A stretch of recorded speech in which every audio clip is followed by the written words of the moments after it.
ازيكم سنة تالتة؟ كل سنة وانتم طيبين. احنا الحمد لله خلصنا منهج، نبدأ مراجعة من يوم 15/4.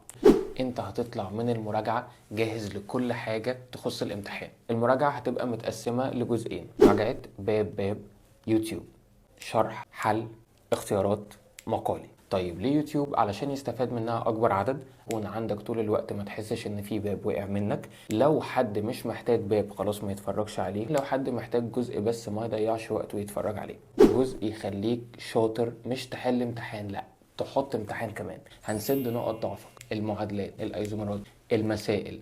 هتسمي من غير ما ترسم المركب، هتعرف مين ايزوميرو من غير ما ترسمه اصلا، من مجرد الاسم بس. طب يا مستر احنا هنشتغل من انهي كتاب، هنشتغل من انهي ورق؟ حضرتك هتستلم مذكرة مش مخلياك ناقص اي حاجة. ملخص للابواب، اسئله اختيارات، اسئله مقالي على كل باب، اسئله التاهيل، تسميه، ايزومرات، معادلات، تحويلات، مسائل، رسومات، نظري، تريكات، حل امتحانات.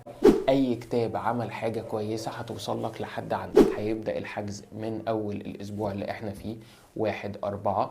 هتبقى من اشطر الشطار، وكل سنه وانتم طيبين.